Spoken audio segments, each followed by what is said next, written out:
Assalamu alaikum əməyə. 23 aprel. Xuda xalası işi başladık. Buna ucu dastavkaları tayarladık yine. Gradus kompresör.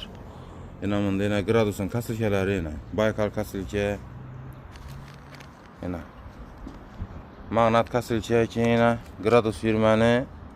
Ariston nasozları yine. 550'lik. 550 wattda yazılıp koydu. 5 şumlu variant. Admot kesim iş boladım onu yine. Keyin gradusu 76'lık nasozları yine.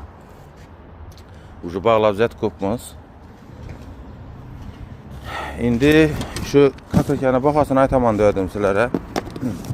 Özün deyinə rəsmində gözət kop koydu.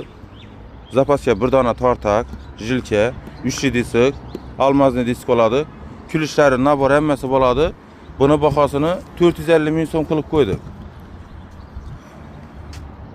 7000 watt 16000 yabarot yine. Kime gerek boladı olsa pəstə telefon nömrələri kaldıramız, telefon kılarəsilər. 450 min sondan kasılkeler.